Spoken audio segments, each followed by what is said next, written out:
और कितना दूर पापा? बस पहुंचने वाले हैं बेटा। तुम्हें कुछ याद है बचपन में आकर तुम इसी गलियों में घुमा करते थे, दादा दादी के कंधों पे खिला करते थे।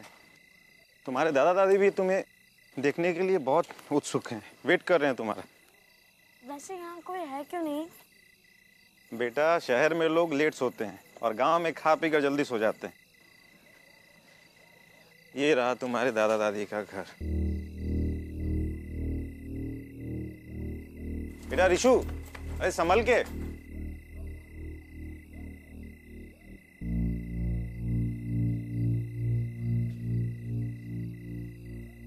दादा! बेटा दादी! रिशु, बेटा अरे रुको तो सही, लाइट तो जलाने दो। इस गांव में लगता है अभी तक लाइट का प्रॉब्लम सॉल्व नहीं हुआ।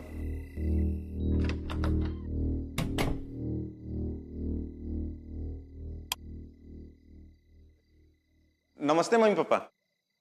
आप लोगों ने तो मुझे डरा ही दिया था। कैसे हैं आप लोग? और सुबह से आप लोगों का फोन लगा रहा था, क्यों नहीं उठा रहे हो? मुझसे नाराज हो क्या? क्या हुआ? आप लोग कुछ बोल क्यों नहीं रहे हो? आप लोग से मिलने रिशु भी आया है। पापा!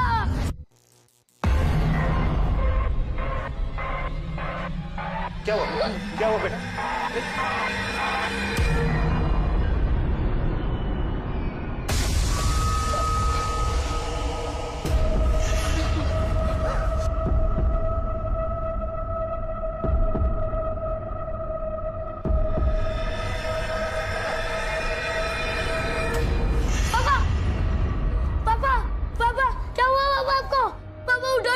पापा, पापा उठो ना, पापा उठो ना, पापा उठो ना, पापा, पापा उठो ना प्लीज, पापा।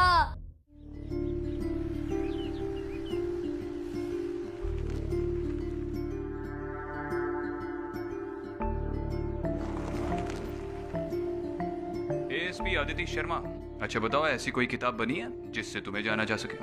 क्यों? ऐसा क्यों बोल रहे हो? नहीं, कभी कभी हीरो की तरह गुंडों से लड़ पड़ती हो। सारे भूत प्रेत दोस्त थे तुम्हारे।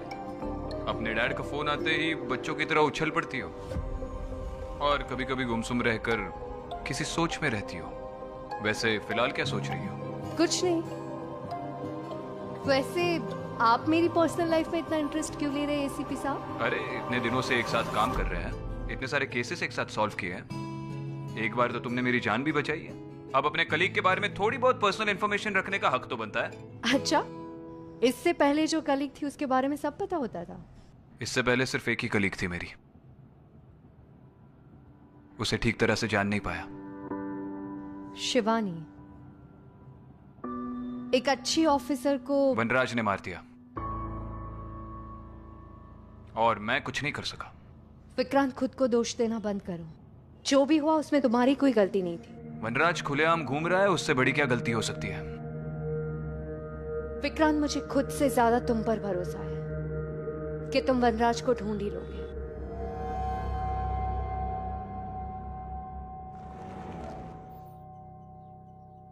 बताइए केस क्या है? सर केस बहुत अजीब है। हमारा वेदपुर एक बहुत बड़ी मुसीबत से गुजर रहा है। कैसी मुसीबत? प्रिया, बच्चे को लेकर आओ। बैठो बेटा। सर, मैं तो आपको सिर्फ उतना ही बताऊं जितना मैंने सुना है। ये रिशु है। बेटा, सर को बताओ आपने क्या देखा था?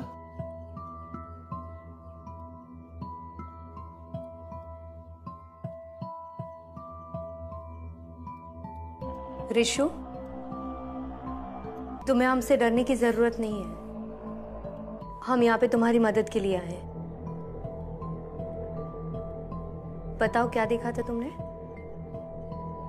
पापा, पापा को मार दिया। अदिति,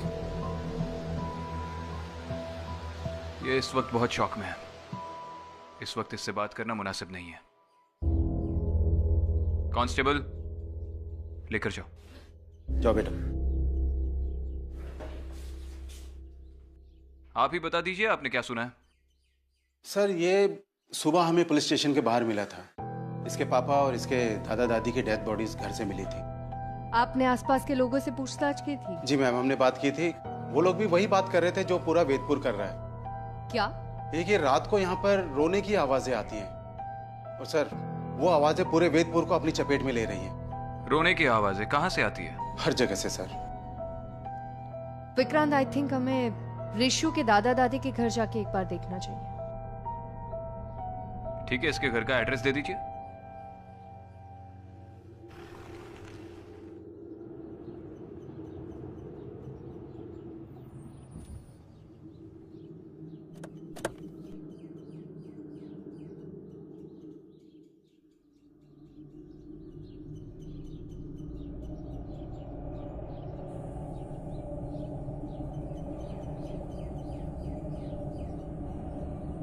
यही है।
इस घर की हालत को देखकर लग नहीं रहा कि ये एक क्राइम सीन है।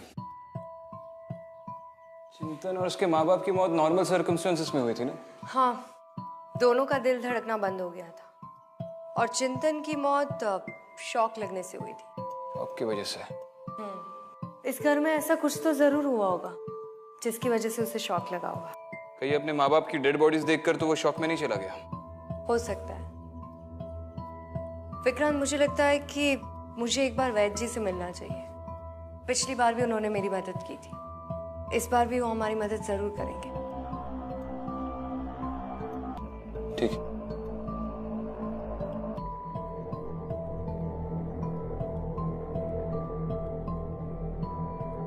ठीक है, मैं गांव वालों से जाकर मिलता हूँ, तुम वैद्य से जाकर मिलो। ठीक।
भाई साहब सुनिए, एक मिनट।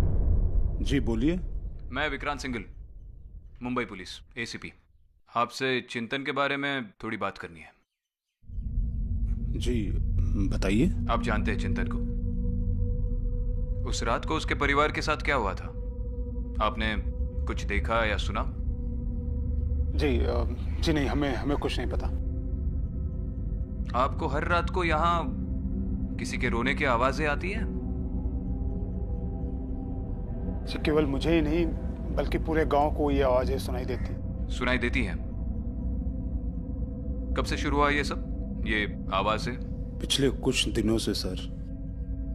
लोग डर के मारे रात को अपने अपने घरों में छिप जाते हैं।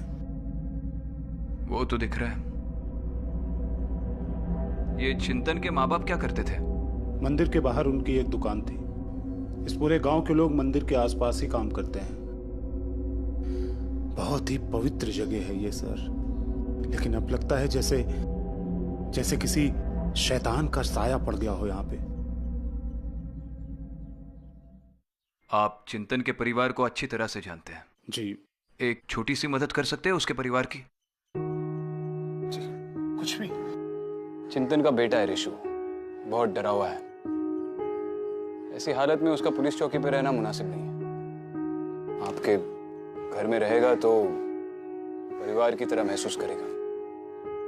और हम तो है ही, आपको किसी भी चीज की जरूरत पड़ेगी तो बेशक कॉल कर सकते हैं। जी ठीक है। शुक्रिया। मैं रात को रिशु को लेकर आऊंगा। वैद्य जी,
सर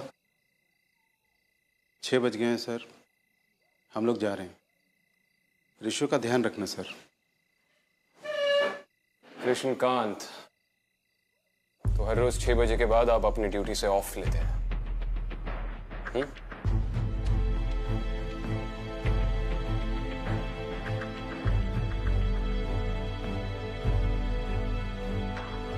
ड्यूटी ज्वाइन करने से पहले आप सबने एक शपथ ली थी कि ये देश, इसके सारे लोग हमारा परिवार है और किसी भी हालत में हम अपने परिवार की रक्षा करेंगे, याद है? और जब वेदपुर को आपकी सबसे ज्यादा जरूरत है तो आप भीगी बिल्ली की तरह 6 बजे के बाद अपने घर में घुसकर चुप रहे। अगर 9 से 6 की ड्यूटी करनी थी तो कोई और ड्यूटी कर लेते, पुलिस में क्यों भर्ती हुए?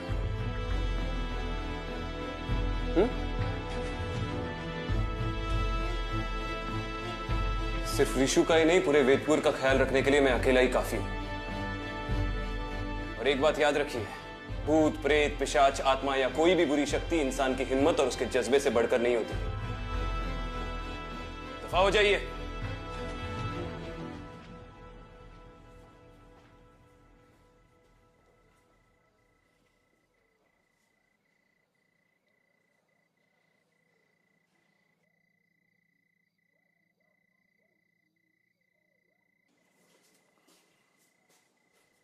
रिशु, रिशु, चलो उठो। तुम्हें तनुज अंकल के घर पे छोड़ देते हैं। नहीं, मुझे वहां जाने से डर लगता है। मुझे वहां नहीं जाना। डर लगता है?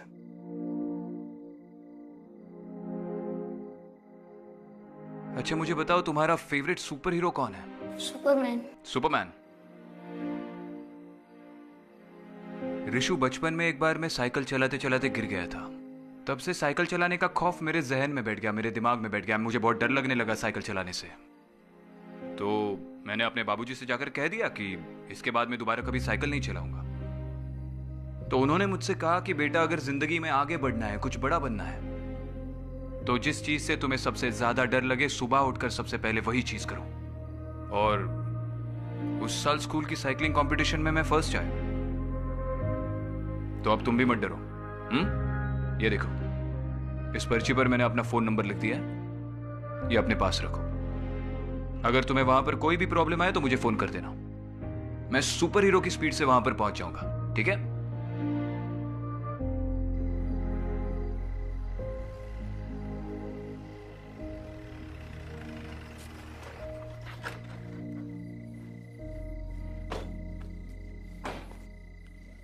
और इशू ख्याल रखना, बच्चा बहुत डरा हुआ है।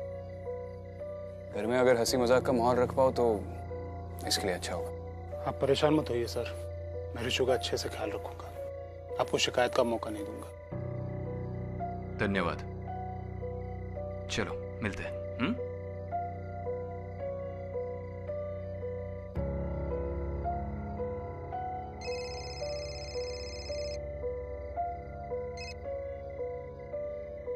हाँ दीदी। कहाँ हो विक्रांत? ये ऋषि को छोड़ने आया था, बस निकल ही रहा हूँ, मिलते हैं।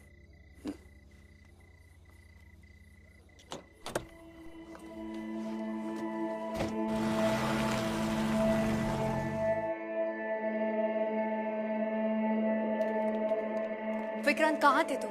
कब से कॉल कर रही थी, तुम्हें फोन क्यों नहीं उठा रहे? अरे मैंने तुमसे कहा था ना, मैं ऋषि को तनुज के घर पे छोड़ने गया था। हाँ पर एक फोन तो कर सकते थे। कहाँ हो, क्या कर रहे हो, कुछ अता पता ही नहीं तुम्हारा। अब मैं क्या करूँ, मुझे ड्यूटी करते समय फोन पे बात करने की आदत नहीं है। हाँ तो अब आदत डाल लो। मतलब? कुछ नहीं। वैद्य जी ने क्या कहा? वो भी अब यहाँ शायद नहीं है, उनके आश्रम में भी बुरी शक्तियों का साया है। जब मैं उनके आश्रम में गई तो एक बुरी आत्मा ने मुझ पर अटैक किया। विक्रांत, हमने जितना सोचा था उससे कई ज्यादा खतरा है यहाँ पे। ऐसा लग रहा है जैसे अचानक से सारी बुरी शक्तियां वैदपुर में आ गई हो। वापस आने के लिए सारी बुरी शक्तियां कहीं पर गई नहीं थी अदिति, चाहे वो वैदपुर हो या कहीं और।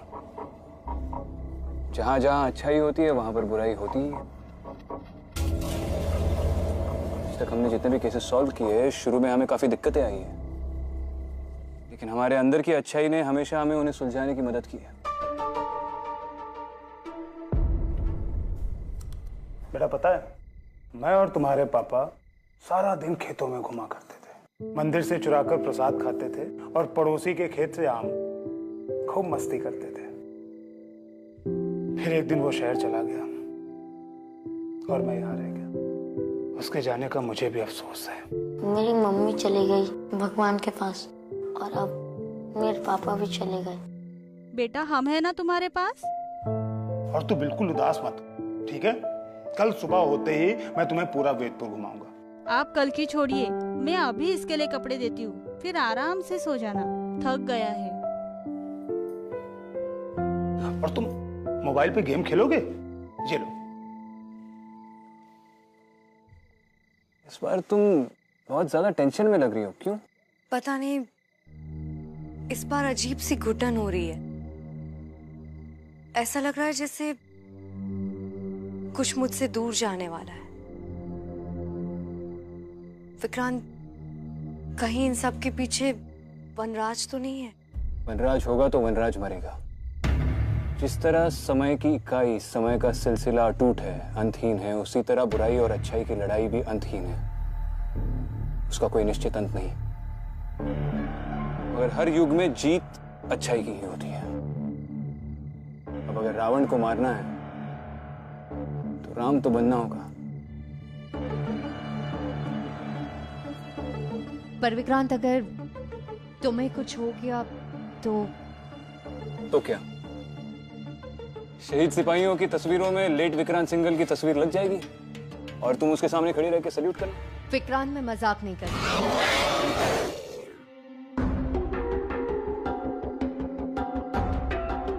लगता है अब जाने का वक्त आ गया। मतलब तुम उस तरफ जाओ, मैं यहाँ पर देखता हूँ। विक्रांत, अपना ध्यान रखना। तुम भी।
सुनिए,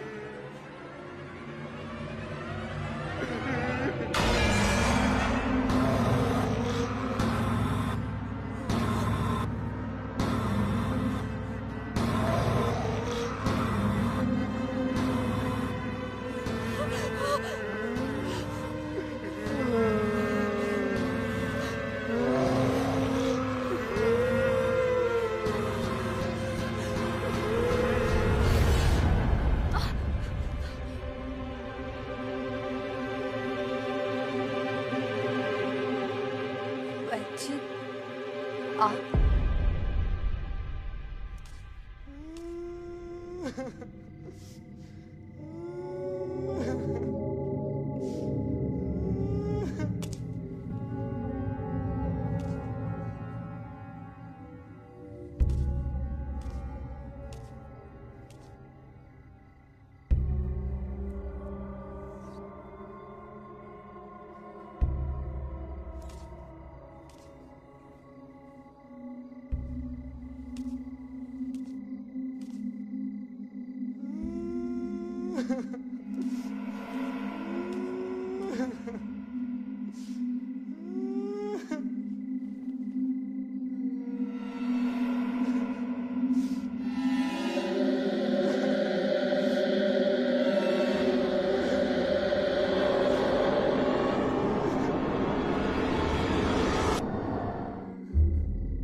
हेलो हेलो ऋषु, हेलो, रो क्यों रहे हो ऋषु? अच्छा सुनो, रो मत, मैं आ रहा हूँ। आखिर तुम्हें वेदपुर के खतरे के बारे में पता चल ही गया? जी, पर ये सब कुछ कौन कर रहा है और क्यों कर रहा है कुछ समझ में नहीं आ रहा। हमें जितना पता है उतना हम तुम्हें बता सकते हैं। वेदपुर में लोगों की मौत होती जा रही है और मरने वाले की आत्मा को मुक्ति नहीं मिल रही है। हाँ, शायद इसीलिए वो लोग रो रहे थे। वो लोग मुक्ति मांग रहे हैं। पर वैची, ये सब कुछ यहाँ वेदपुर में ही क्यों हो रहा है? अदिति, तुम्हें मैंने पहले भी बताया था, वेदपुर वो जगह है जहाँ पर रावण ने पहली बार धरती पर कदम रखा था। लेकिन इस बार रावण ने नहीं, एक शैतान ने हमारी धरती पर कदम रखा है। वो शैतान जोरों से अपना जाल फैला रहा है। शैतान? कहीं वो शैतान वनराज तो नहीं है? शैतान के अनेक नाम होते हैं, कभी किसी रूप में और कभी किसी और रूप में प्रकट होता है। हो सकता है वेदपुर में वो वनराज के नाम से आया हो। हाँ, लेकिन उस शैतान को मारने का, उसे खत्म करने का कोई ना कोई तरीका तो होगा ना? उस शैतान को मारने का सिर्फ एक ही तरीका है, वो मैं तुम्हें बता चुका हूँ और तुमने देखा भी है।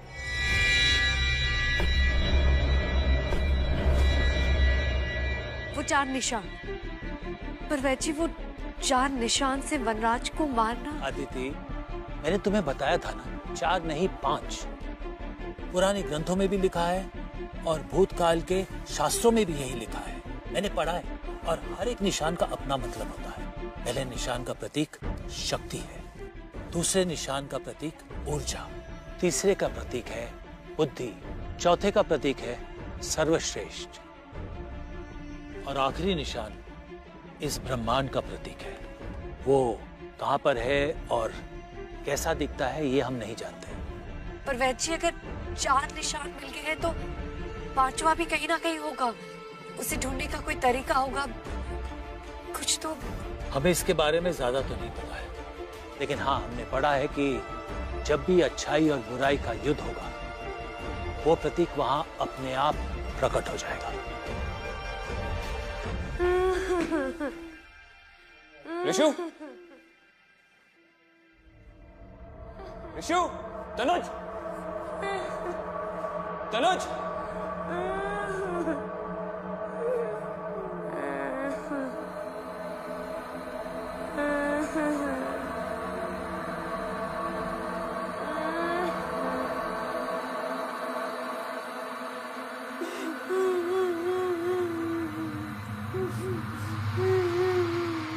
ऋषु,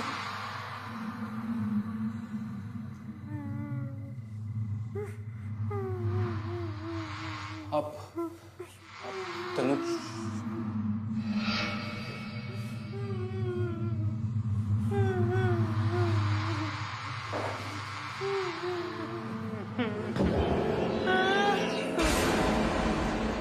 तनुज,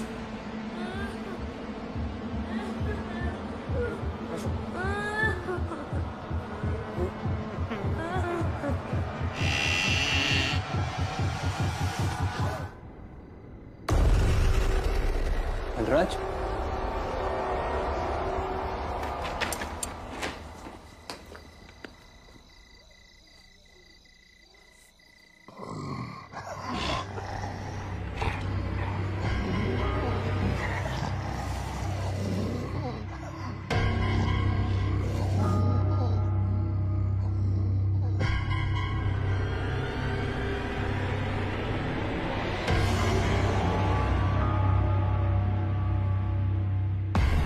वैसे ऐसी अच्छाई, ऐसी शक्ति वो कौन है जो वनराज से लड़ पाए? वनराज से लड़ाई बहुत पुरानी है अदिति। सबसे पहले उससे लड़ने आया था सिद्धांत। सिद्धांत जोगलेकर, शिवानी का भाई।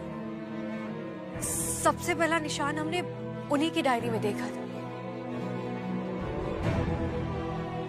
उसके बाद आई शिवानी, उसके बाद आई तुम और वो विष कन्या अनन्या। और मुझे पता नहीं कि तुम ये बात जानती हो कि नहीं, तुम, सिद्धांत, उसकी बहन शिवानी और वो विष कन्या अनन्या एक ही अनाथ आश्रम से हो। रामेश्वर शिशु मंदिर।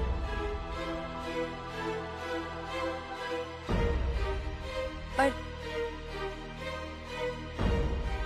आप ये बात कैसे जानते हैं? तुम्हारे जाने के बाद जब हमने वो 5वां निशान ढूंढना शुरू किया, तब हमारे सामने वो 5वां निशान नहीं आया, बल्कि तुम्हारी कहानी हमारे सामने आई। क्या? अनाथ आश्रम के जलने के बाद सिद्धांत और उसकी बहन शिवानी को एक परिवार ने गोद ले लिया था। सिद्धांत की 2 बहनें और थी, एक अनन्या और एक मैं।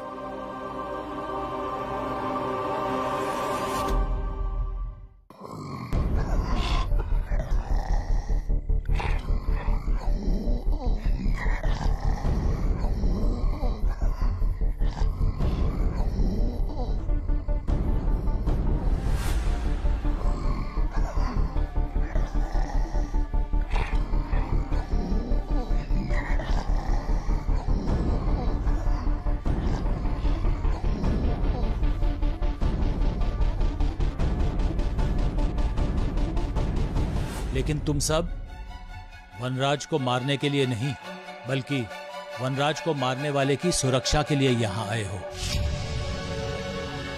कौन है तुम? मेरा नाम अदिति। शिवानी ने मुझे यहाँ भेजा है किसी की मदद करने।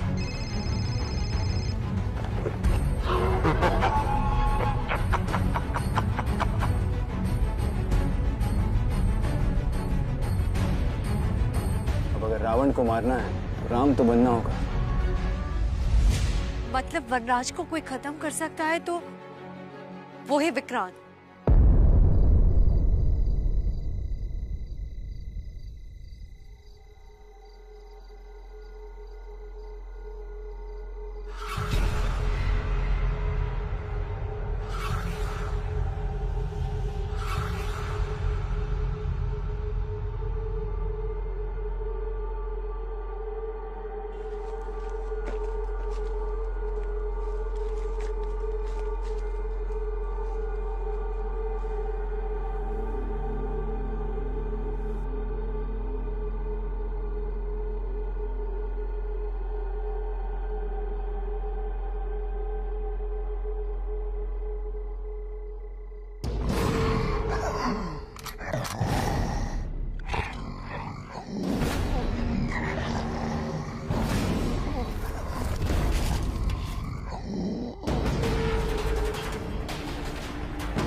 ये बात वो बुरी शक्ति वनराज भी जानता होगा।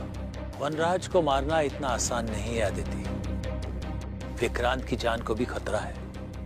तुम्हें जल्द से जल्द वो 5वां चिन्ह ढूंढना पड़ेगा, क्योंकि वो 5वां चिन्ह ढूंढने के बाद ही दूसरी दुनिया का दरवाजा खुलेगा और इन सब आत्माओं को मुक्ति मिलेगी और तभी वनराज को मारा जाएगा।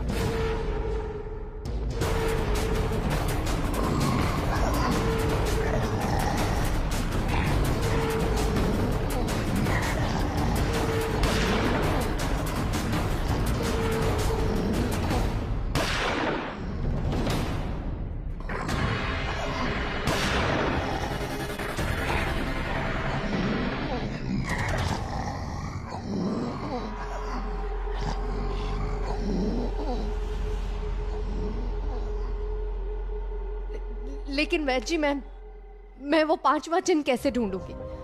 कहाँ मिलेगा वो मुझे? कोई तो तरीका होगा उसे ढूंढने का। तुम्हें बताया ना अदिति, जब भी विक्रांत और वनराज का सामना होगा वो चिन्ह अपने आप तुम्हें दिख जाएगा। पर वैद जी, कहीं ऐसा ना हो कि वो 5वां निशान ढूंढने से पहले मैं विक्रांत को खो नहीं सकती। अदिति, विक्रांत तुम्हारे लिए नहीं बल्कि वो बुरी शक्ति को मारने के लिए पैदा हुआ है। वनराज वैसे भी बहुत शक्तिशाली हो गया है और वो सारी दुनिया को वेदपुर के जैसे ही खत्म करना चाहता है।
तुम्हें जल्दी जाकर विक्रांत की मदद करनी चाहिए वनराज को खत्म करने के लिए।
जब भी अच्छाई और बुराई का युद्ध हो वो प्रतीक वहां अपने आप प्रकट हो जाएगा।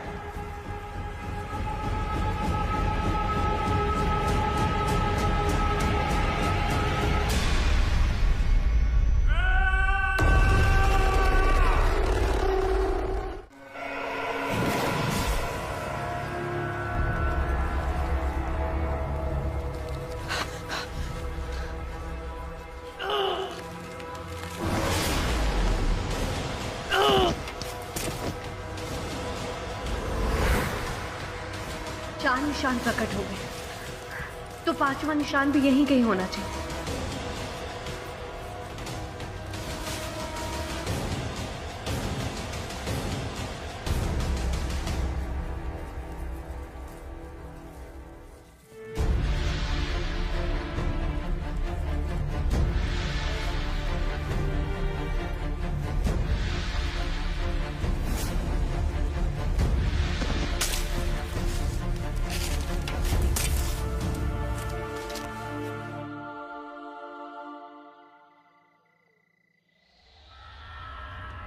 पहले निशान का प्रतीक शक्ति है, दूसरे निशान का प्रतीक ऊर्जा, तीसरे का प्रतीक है बुद्धि, चौथे का प्रतीक है सर्वश्रेष्ठ।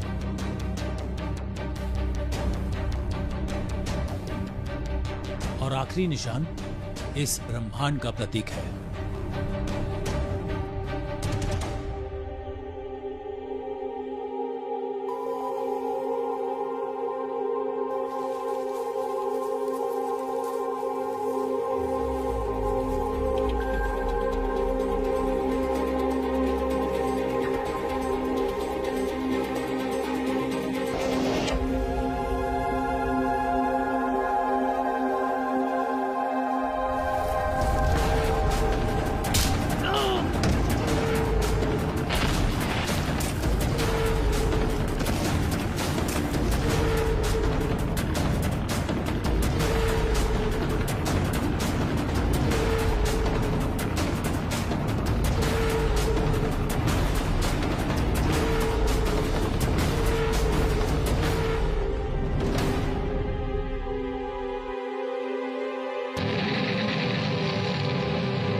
मुझे मार नहीं सकते, इस दुनिया को नहीं बचा सकते, और अगर मैं मरा तो तुम भी।